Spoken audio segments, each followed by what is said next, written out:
Voyons maintenant comment fonctionne la communication en face à face ou encore à distance.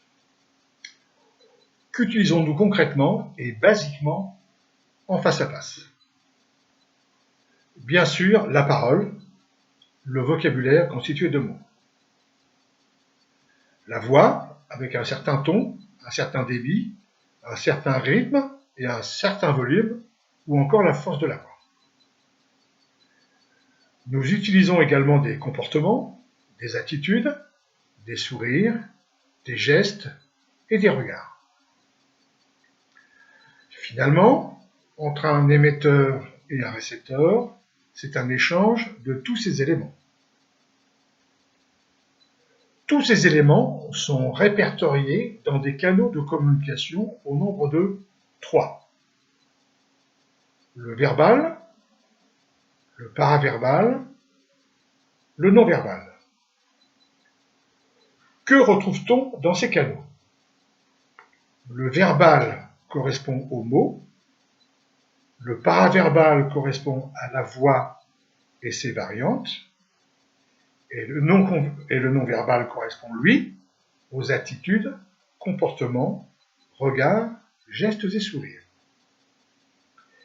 Finalement, les 3 associés, verbal, paraverbal, non-verbal, représentent 100% de la communication. Voyons maintenant quels impacts peuvent avoir ces canaux dans une interaction de communication. Je vous laisse un moment de réflexion. À votre avis, de ces 3 éléments, verbal, paraverbal, non-verbal, qu'est-ce qui impacte chez l'interlocuteur en première position, en deuxième position et en troisième position, et accordez-leur un pourcentage, la somme des 3 devant faire 100%.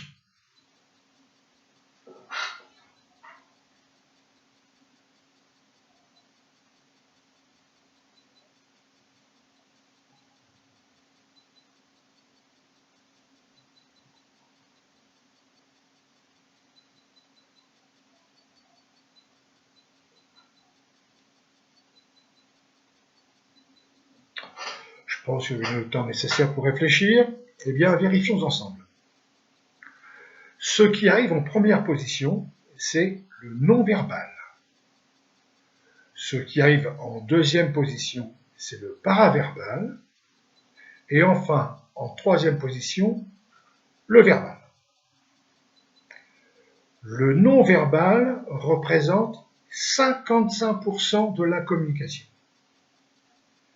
Le paraverbal représente 38% de la communication.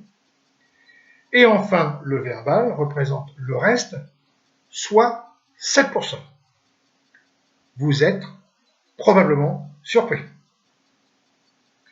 Attention, mon discours n'est pas de dire que les mots ne sont pas importants dans ce que j'ai à dire, mais ce qui impacte en priorité chez mon interlocuteur, c'est comment je me comporte pour dire les choses et comment je les dis.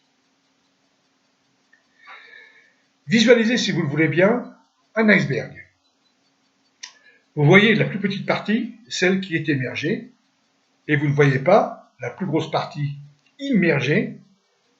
Eh bien, faites une transposition en acceptant de dire que la partie émergée correspond au contenu de la communication et que la partie immergée correspond à la relation avec mon interlocuteur. Nous ressentons d'abord l'autre et le comprenons ensuite, tout comme l'autre qui nous ressent et nous comprend ensuite. Donc, la partie immergée de notre iceberg correspond au paraverbal et au non-verbal. Les deux associés totalisent 93% de la communication et traduisent nos ressentis, ce qui s'appelle les états internes. Ce qui veut dire que nous communiquons essentiellement, les uns et les autres, d'état interne à état interne. Faisons une illustration.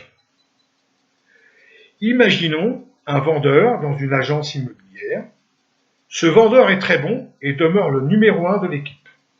Il obtient systématiquement les meilleurs résultats et explose toujours ses objectifs quantitatifs. Aujourd'hui, pour la première fois de sa carrière, il est très en retard sur ses objectifs, il le vit très mal et se demande quoi faire. Ceci dit, ce jour, il a un rendez-vous important pour vendre une grosse propriété. Il se rend sur les lieux et fait connaissance de son potentiel acheteur. Il fait visiter le bien en utilisant les mêmes techniques de vente qu'il maîtrise. Le client ne semble pas réceptif et à la fin de l'entretien, il dit non à notre vendeur. Posons-nous la question pourquoi? Eh bien, même si notre commercial a utilisé le verbal habituel, qui donnait de très bons résultats, comment il s'est comporté et comment il a dit les choses, il a transmis à son client un état interne négatif d'inquiétude, pourvu que je réussisse cette vente. Et le client qui voulait être rassuré et conforté dans son choix est parti. Autre situation, avant de me rendre au travail, je me dispute violemment avec mon épouse. En prenant la voiture, je constate un pneu crevé. Je répare et prends la route. Sur le trajet, je me fais arrêter, excès de vitesse, résultat, amende, plus points en moins sur le permis. Forcément, je suis en retard. Le premier collègue que je vais rencontrer, même si j'utilise les mots habituels de courtoisie et de politesse, va se dire il y a quelque chose qui ne va pas chez Patrice. En effet, nous ne pouvons pas tricher avec nos états internes. Nous les transmettons automatiquement aux autres. Maintenant, interrogeons-nous. Nous serions qui, nous, pour nous autoriser à faire subir aux autres nos états internes négatifs? Ils y sont pourquoi? Eh bien, ils y sont pour rien. Mon problème est le mien et pas celui des autres. Alors, épargnons-les et faisons en sorte de laisser notre mauvaise humeur au vestiaire. Nous sommes d'ailleurs assez souvent dans des états internes négatifs, sans raison particulière ou encore pour des pécaniers. Mon invitation est que vous preniez acte de ce fonctionnement et que vous adoptiez des comportements positifs afin de dégager de bons états internes et de les transmettre aux autres. Le fait de connaître ces principes et des conséquences lourdes que peuvent avoir nos attitudes va nous amener à développer des relations gagnant-gagnant, augmenter votre confort, votre aisance, mieux vivre et mieux vivre ensemble. Une dernière information. Il se peut que l'autre soit dans un état interne négatif. Vous allez donc me dire, il va me le transmettre. Oui, si vous ne faites rien. Mon conseil, c'est de refuser cet état interne négatif en utilisant les techniques d'écoute active que nous verrons un peu plus tard dans la formation et qui vont vous permettre, à un moment donné, de modifier l'état interne négatif de l'autre en lui transmettant le vôtre positif. Je vous invite à passer à la vidéo 9, 10, 11 en synthèse.